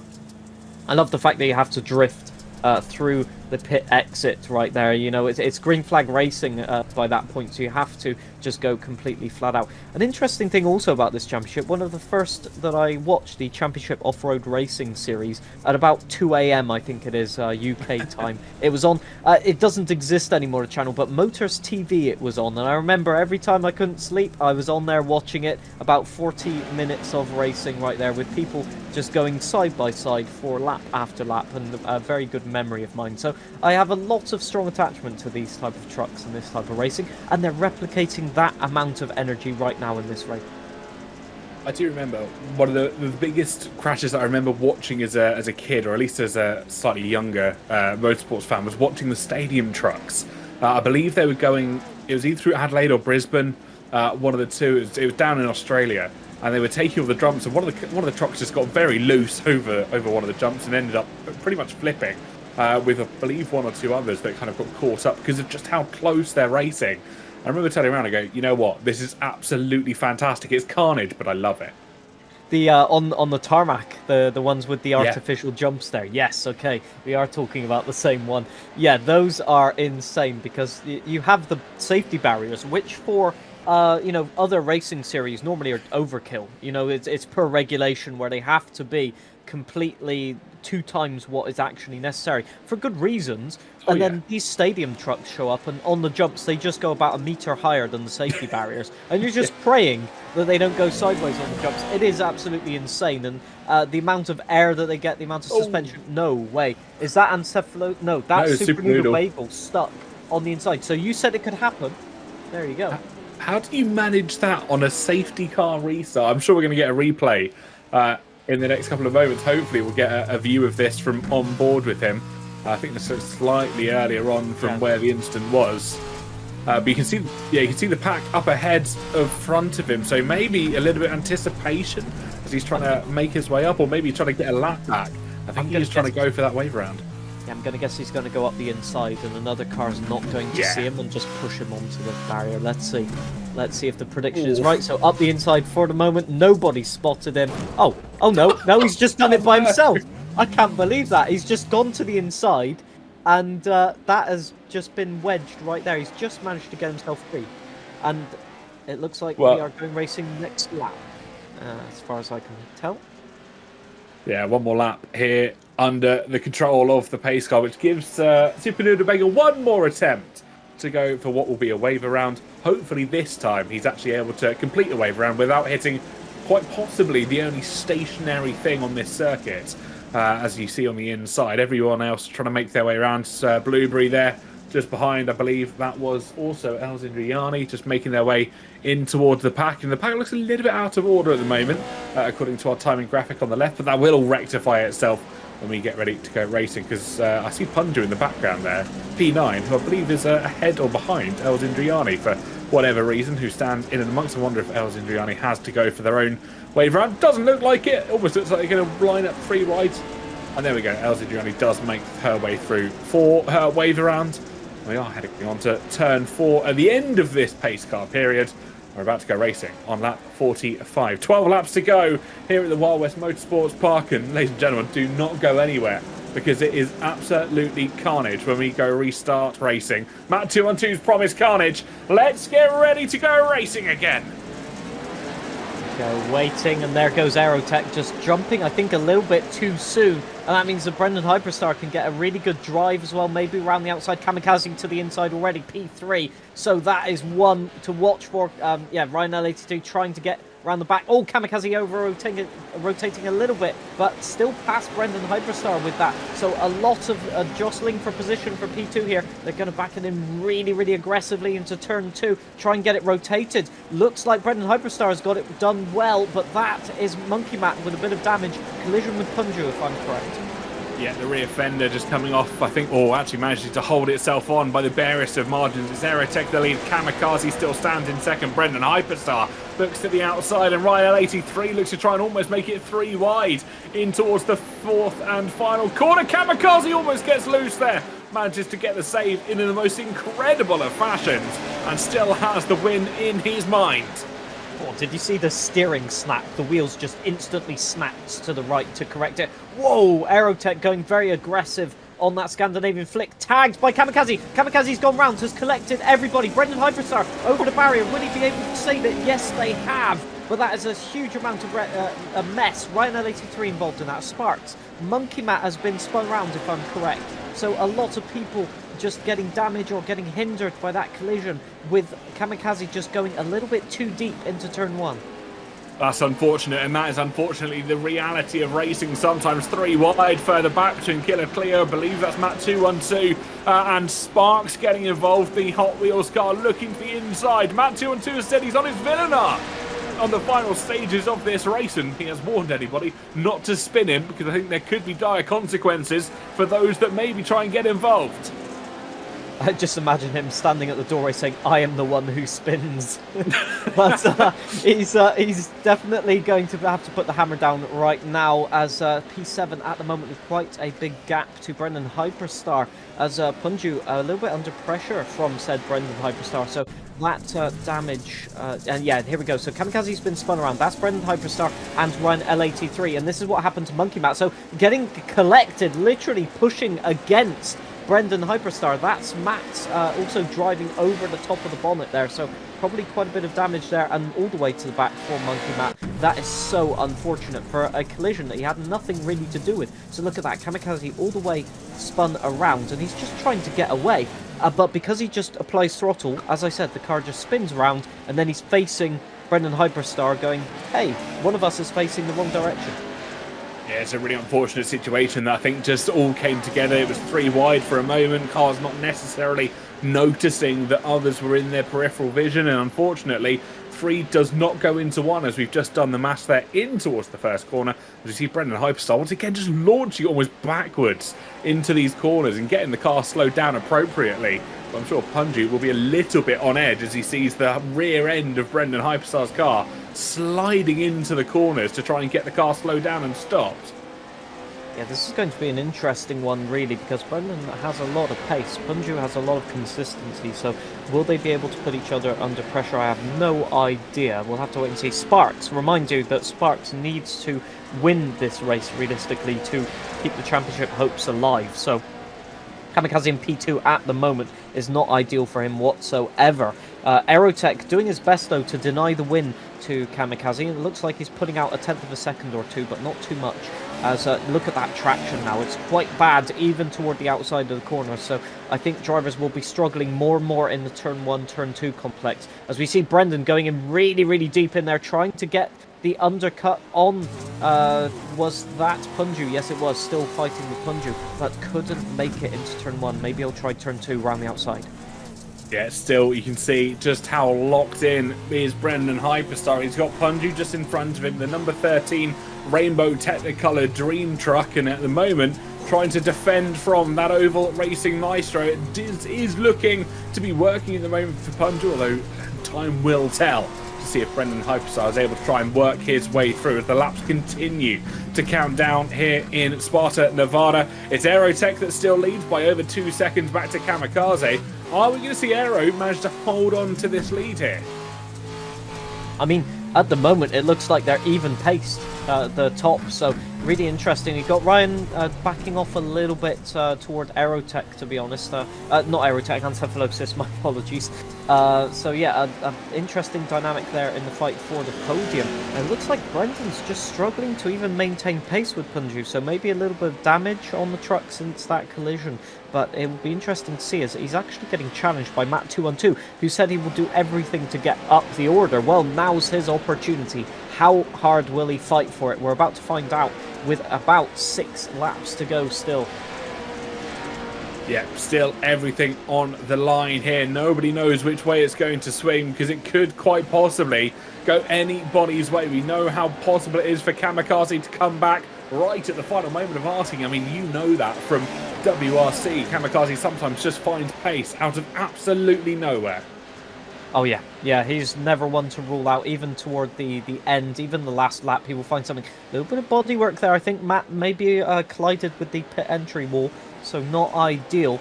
But yeah, Kamikaze, especially in rear-wheel drive, he just has this way of finding that extra 1% of grip. Although, I will say this, that's twice that Kamikaze has got it a little bit wrong, as there is Matt being very aggressive, saying to Brendan, "Hi, I'm here in case you haven't seen me in the mirrors and in case your spotter is asleep.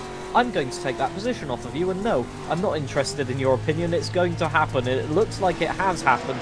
Literally bullied him out of the way at the moment. That is truck racing in a nutshell. You are allowed to put your elbows out and have a little bit of a go. As Matt up the inside, look at the amount of grip on the outside. Still quite high. He managed to keep the throttle in, did Brendan, but it doesn't matter. Matt is on the inside and will be able to slam the door firmly shut. Yeah, Super Noodle Bagel made his way in towards the pits. I'm not quite sure what's happened to his car. He's had a pretty rough day out here at the moment as Brendan Hyperstar with what could only be described as an up and under. Absolutely phenomenal move.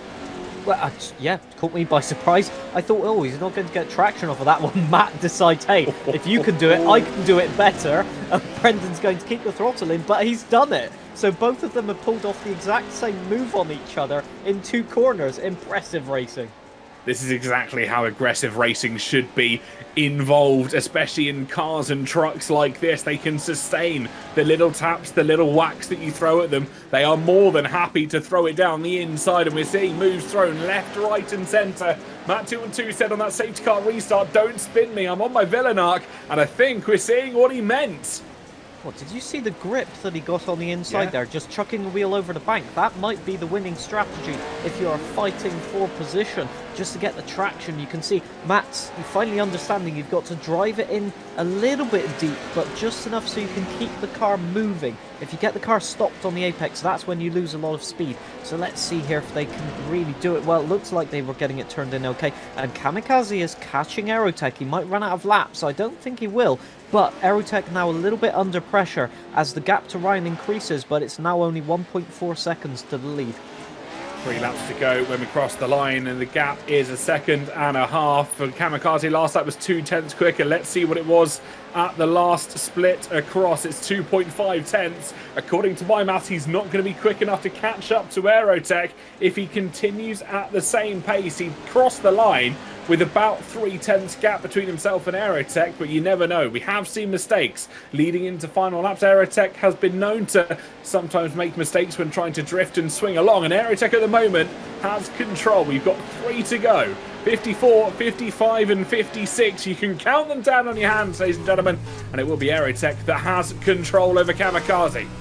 Yeah, it'll be an interesting one because you can attack from about, I'd say, 0.5 of a second back.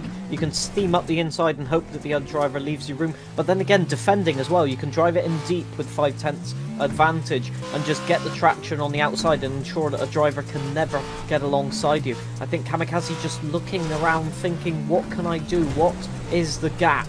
And yeah, it will be interesting to see. He's definitely attacking very aggressively. The gap's 6 seconds now to Ryan. I think he's settled for P3 at the moment and defending. So it's between these two for your race victory today, as the gap's still 1.3 seconds, so nothing to choose between them. Both of them with equal experience in this type of machinery, I think.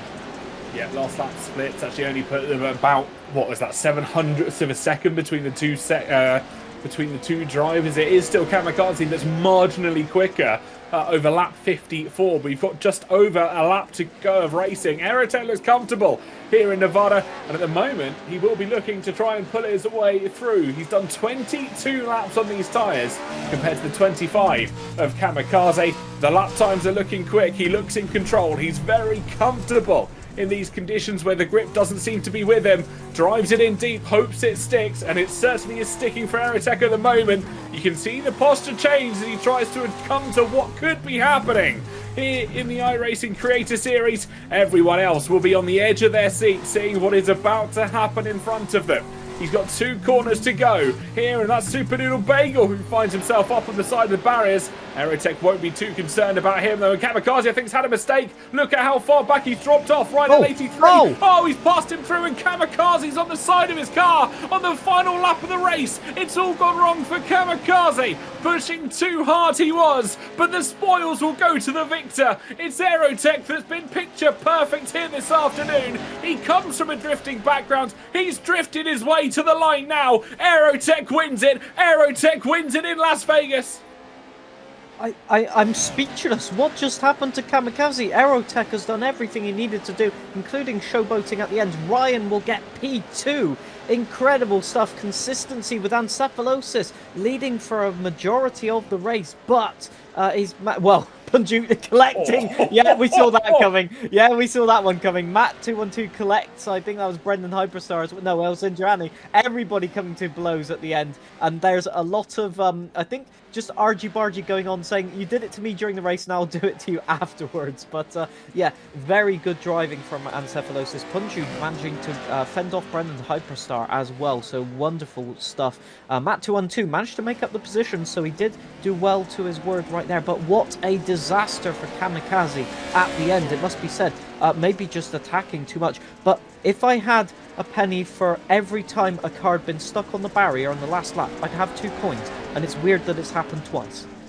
Wow, what a race. Aerotech led for 17 laps, just over 1/4 of these 56 lap race that we had here in Sparta, Nevada. What a race, and what a victory as well to take it on the dirt road, a track that we've been to once before in the season. Very little emotion on the face of Aerotech at the moment. He is, at the moment, I believe, in a bit of a subathon at the moment, and he must be absolutely shattered and tired. But it does look like we're going to get donuts. Don't forget as well, he qualified in reverse. He didn't do a lap forwards. Yeah, all the way from the back of the pack to the front. You can't argue against that, can you? Look at the skill of those donuts. Lovely to see. Definitely, there's some satisfaction right there. Look at that.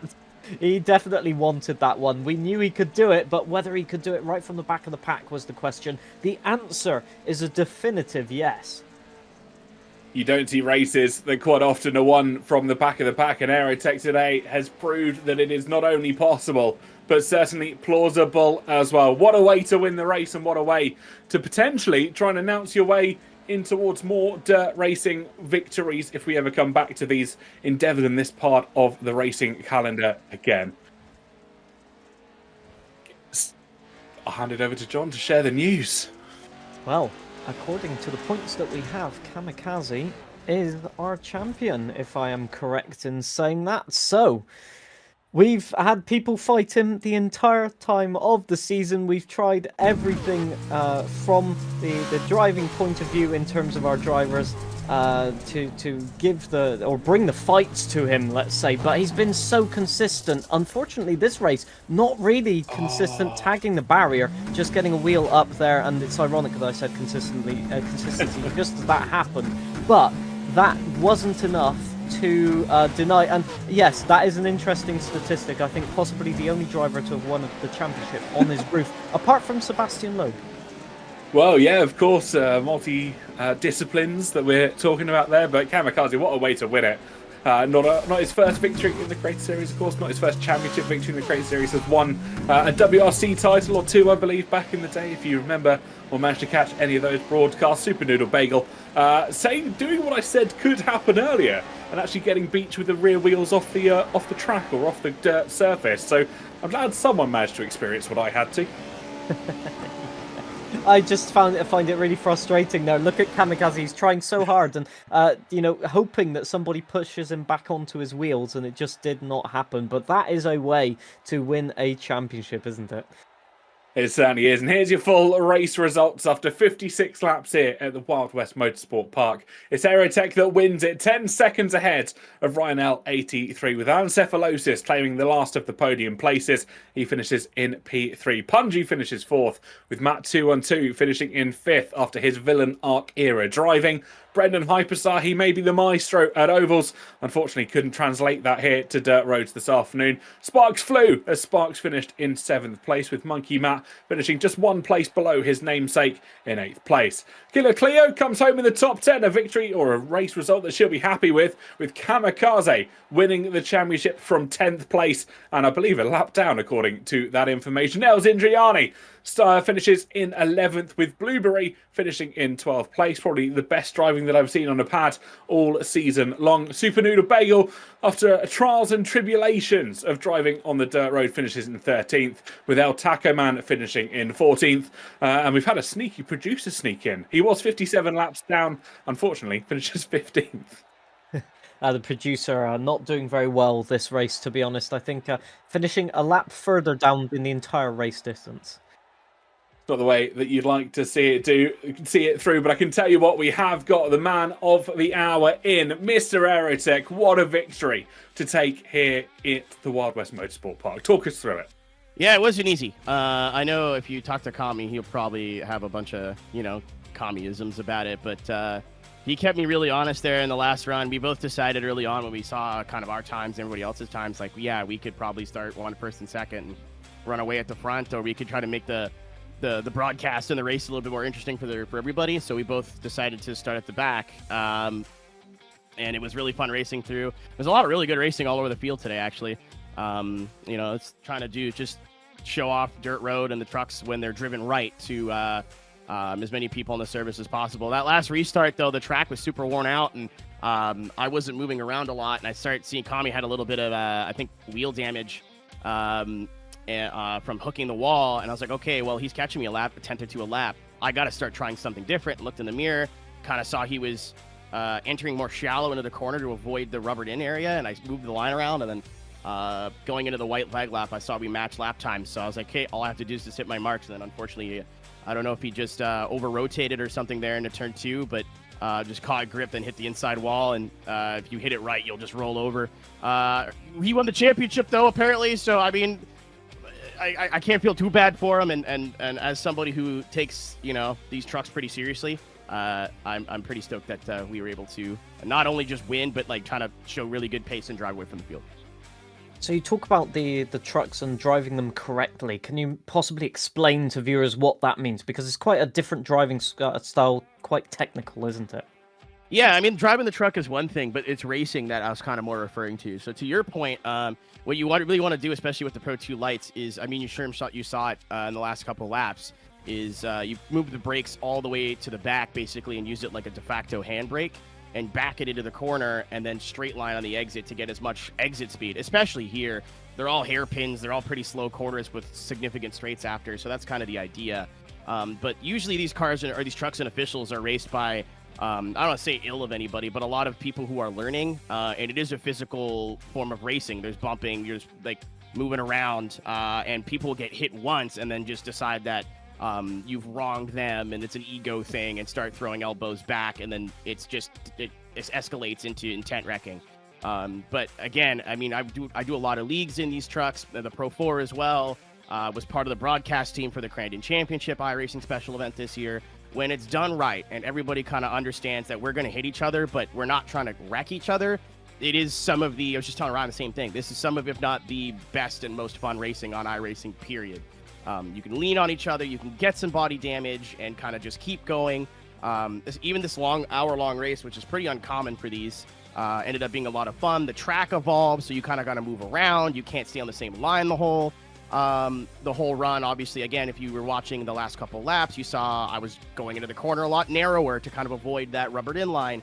When everyone races aggressively but with respect, it usually just puts on a really good show. We only had 12 trucks out there, or 14 trucks out there, and I'm sure it was still probably fun to watch. Yeah, it was absolutely phenomenal. Just one question I wanted to ask. I think I might have got this wrong in the broadcast, especially after hearing you speak about it. We saw almost like the racing line bedding in through the circuit. I think I must have assumed that equaled more grip and less rotation on the trucks.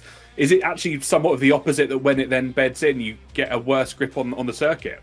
Yeah, exactly the opposite. So I believe when we did the rally cars, so the rally, especially the supercars, so like the Subaru, the Ford, and the other Beetle, that's the opposite. So they're on a tarmac tire, just is how that car raced in real life at the time. So when you see that rubbered in area, it's called the blue groove. When you see the blue groove kind of come in, that's more grip for those cars.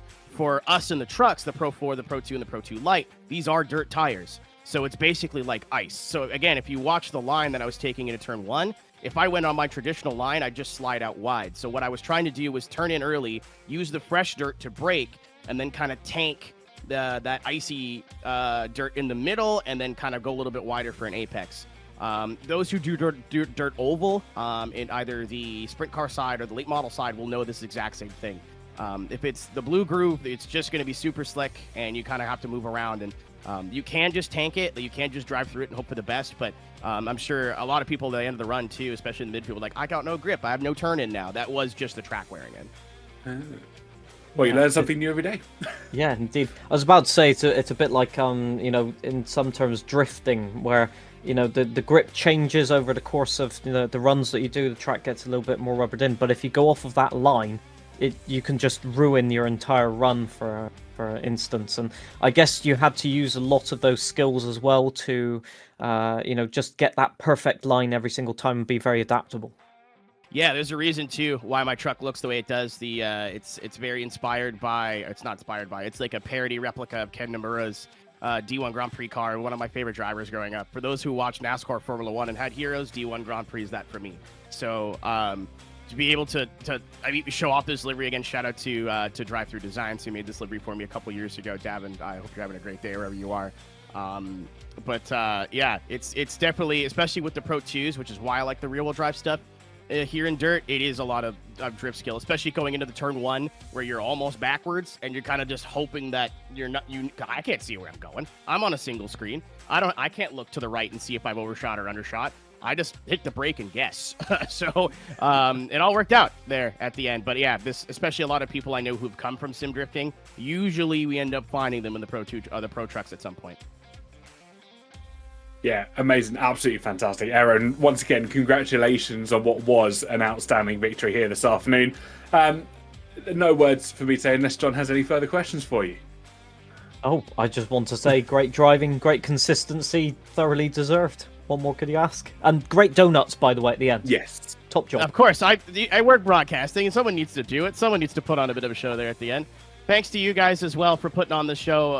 If you guys don't follow Creator Series on all their socials, I think you really should. Again, this is a really unique league where a lot of us content creators not only just get to come out here and put on a good show and race something different every week, but also get to make friends and have some fun.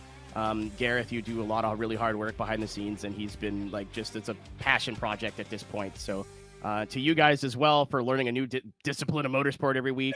iRacing for hosting us as well, and then Punju and Eli for same guy, by the way.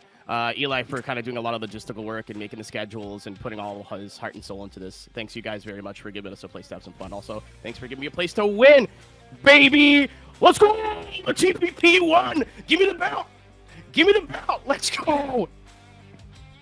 Oh, absolutely fantastic. Aaron, it's been a pleasure, and I'm sure we'll chat to you again very soon, buddy. Yeah, see you. Cheers, guys. Always an absolute character. We go from one character to another. Ryan L83 joins the building to have a little bit of a chat. And what a race it was for yourself as well, Ryan. Yeah, honestly, I'm going to be honest with this. I have not touched this track, not touched this car, and probably with 2 minutes before quali started was my practice. So, yeah, I was not expecting to be P2. Not alone on the podium. If it wasn't unfortunate for Cammy to roll and win the championship on his roof, I was not really expecting this. This was going to be one of the dead rounds for me and just survive and get something out of it, even if I was at the back of the field. But I'm generally surprised I've managed to get a podium on a track combo that I was not expecting. hang on a minute. Well, let's run this one back. Winner in WRC Creator Series, and you are surprised that you won, or not, that you got a podium or won a good position on dirt. Your comments? Yeah, I mean, iRacing's dirt I've not even experienced before until obviously we did Crandon, and then this truck I've not even touched before. Because when else I was doing qualifying, I was having issues with like the power and stuff like that, but got advice from Aerotech, so shout out to him during quali just to help me out, trying to learn the track as I go. But yeah, it's a bit of a difference between a WRC car that is a BMW from like the 90s, 80s on tarmac against dirt. So Same thing. Completely similar. You could say that. But how difficult was the racing in that aspect? Oh yeah, it was extremely difficult. It's just the power of the truck, and then I started to go a bit offline because I know one thing of dirt is obviously the track was getting worn on the racing lines, so you have to try and take different lines. So I was trying to experiment that at the end, and it did help because I managed to pull away from Andy behind and Punju and co. So that is one I can take away, that about the dirt is it's interesting. I'll say that. But the car is very difficult to drive, and it's one you have to tame as much because it's got a lot of power. And then trying to get out of the corner, you have to try and get it as straight as quickly as possible. Which thankfully I did after a while. Took probably 3/4 of the race to realise what I was doing was wrong up to the point, and kind of lucky with incidents and stuff like that, with people pushing each other out the way. And Cammy kind of saved me at one point when he lost it at turn 1 and just gave me a little tap, and I managed to squeeze through and then cause a multi-pile up at turn 1, so that kind of helped me a little bit on there. So it was a blast, as it always is in Creator Series, and everyone did a good job tonight. Yeah, absolutely phenomenal job, and congratulations on a podium again. And just looking ahead to when we head to the final round next week, the Williams at Nürburgring, how are you thinking about that? I will say on broadcast that I used to drive this car religiously when it first came out on iRacing, so you can tell I'm a boomer on iRacing. So I'm pretty confident that I could do something there, but I don't underestimate anybody in this, as it proved tonight. Like me, who's never driven this combo before, gets a podium.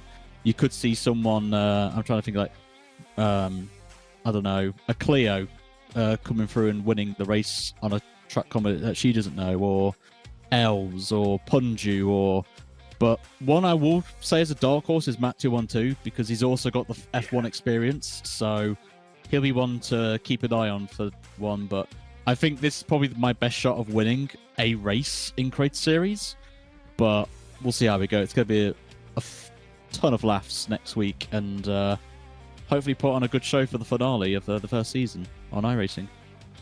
Absolutely fantastic. Yeah, right, Ryan, it's been a pleasure to speak to you. It's been a long day for all of us, I think it is probably the best way of putting it. But no, thank you so much for coming to chat to us. Congratulations on a podium, and we wish you the best of luck next week when we head to Germany. Thank you very much, and shout out to all of you on broadcast. Did a good job as always, and Gareth behind the scenes as well. Much love. See you later. Thank you so much, Ryan. Wow. We moved from Ryan over to Kamikaze. I've got a question before we even kick off this match. Do you want the good news or the bad news? Okay, I can take both of them. You decide. We'll take both at the same time. I'll do it in one sentence. At least you didn't win the championship whilst you're on your roof.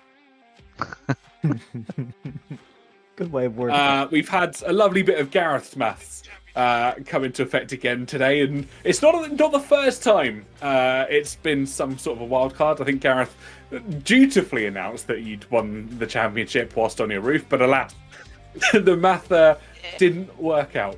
I have been in Creator Series before, and I know their math skills, so I know. The last time this happened, I just want to point this out, was when Cammy and myself were fighting for the WRC championship. Yeah, so I knew. I just need to get in here and tell you guys that is wrong announcement. So yeah, I know it. I fucked it up. Okay, sorry my language. I get penalty from FIA or something. Yeah, I don't care. But okay, we will have an interesting race next week. That we certainly will, of course. Next week, for viewers at home, we head in the Williams FW31, I believe, to the Nürburgring GP. So that will be a fantastic race. But talk us through how it was in the Pro 2 light trucks here this afternoon. It was all going so well until it wasn't. You know, Aero asked me before the race today, do you want to start in the back with me? I misunderstood him, so I did the qualification. So under the pace lap, I just drop back and okay, we do this. We have everything under control, and yeah, it's some barrier. So yep, we can call that the kamikaze corner now. So yep, it's second time I roll there. So, but okay, it's okay. Well, look, you're consistent in your racing lines. That's the good news that you can take from it. But the overtakes that you did were stunning, I must say. Your ability to get through the pack was second to none in this race. So I understand a little bit frustrating for the end result, but how satisfying was it being able to make those moves? You don't go for the gap, you're not a race driver. That's a top tier answer. One thing I did want to ask you about as well was that end of line penalty, I believe, from the first safety car restart. The official reasoning we got up here in the commentary box was your truck was using non-regulation fuel, so the stewards decided to send you to the back. What was all that about? Did I have a penalty? I don't think so. I just did a 360 or something with the purpose. Nothing penalty. According to us, you had an end-of-line penalty, but then somehow found your way to P3 in about 2 corners. So whether that's a miscommunication somewhere. Okay. Maybe. I don't remember. Did I? Did I have a penalty? Okay, I didn't get that. Race control might have had a few things to drink before the race, and they may or may not have been not water. Let's put it that way. Yeah, if I got a penalty, okay, sorry for that. We did a Kyle Busch start, so yeah, we just sent it. It was fun. Fantastic stuff. Kamikaze, as always, it's been a pleasure to see you racing and to see you getting involved with what can only be described as carnage here this afternoon.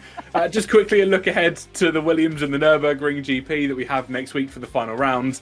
How are your thoughts heading into that? Open wheeler, Nürburgring, slippery track.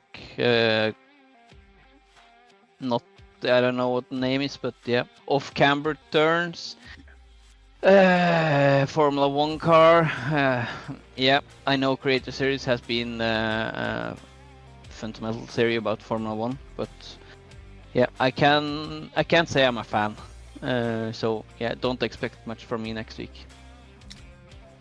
Well, according to the points, you have, about 102 points to get to secure, assuming Spark scores a perfect weekend. So not much to do in the grand scheme of things. It could be relatively well wrapped up. But we thank you for coming to talk to us. Kamikaze, as always, pleasure to have a chat. And we look forward to seeing you next week. Thank you. Well, what a race we've just seen. I think that had a little bit of everything from both the drivers and by the sounds of it, race control as well. From end-of-line penalties for non-regulation fuel to safety cars for dirt on a dirt track. Well, we'll see how it goes. John, talk us through, from your point of view, what was the best point of that race? Oh, I have to say, probably the restart. Because you all go into that first corner, especially seeing as it's one of the slowest corners on the track. You go in there thinking, I can get 3 positions in there. And when everybody goes into that turn thinking they can get 3 positions, the inevitable happens. Yeah. Someone gets it wrong, they get spun around, and then all of a sudden you've got a 5-car pile-up in turn 1. It's always great to see the side-by-side racing, and I think that's what makes it special, is that it's one of the only series where it's accepted that contact is going to happen, and it's a normal part of the sport, and that you kind of are encouraged to go out there and try and get the overtake done. And that means the dynamic, as Aerotech explains probably better than I can, to be fair, that it means that you have to take a different style. It means that the opportunities are there if you want to get them, but that the consequences for getting it wrong are so high, and that's where we see drivers like Kamikaze and Brendan Hyperstar lose out, for example. Certainly does. Well, we've got the standings to go through at the end of the penultimate round, and here's how it lines up. Kamikaze on top with 2,580 points to his name. Just a mere 273 points back is Sparks on 2,307. And the remainder of your top 10. Brendan Hyperstar, Matt 212, Aidan Pole, who didn't race today, Aerotech after his victory here in Nevada, and Cephalosis, Ryan L 83. It's Blueberry in 9th with Strasner in the top 10. It's all still to play for next week when we head to Nürburgring GP. And I, for one, I think is going to be almost assured carnage. Mr. John Harris, it's been a pleasure, as always, to be back alongside you in the commentary box. Where can the fine people at home check you out if they want to do so just a little bit more? Well, usually crashed into a barrier or a tree somewhere, but anything is amusing. That's my username for everything. So if you see that on the track, steer clear of me, because usually I have no idea what I'm... If you're watching on the iRacing channels, first of all, thank you so much for tuning in for what is essentially guaranteed chaos on a Thursday evening. We do thank you for your time to watch along as we put on quite possibly the most chaotic show in sim racing. Above us, all the social medias for Creator Series, all of them at Creator Series GG. Or check out the website, creatorseries.gg, for any more information. Don't forget to check out our producer as well, behind the scenes, Gareth Allen TV. He's done a fantastic job all season long, and quite literally this show wouldn't be possible without him. Check myself out on social media at They Call Me TK, and because this will probably be the last time that I will be on this show, because Jake Sperry will be back next week to grace your ears as the drivers take on the Williams of the Nürburgring GP. I thank you for the opportunity to come on and speak to you all for the last couple of races. But in a race, the sort of the Wild West Motorsports Park reignited for the first time since 2021. Aerotech took his first victory. From all of us here, good night and God bless.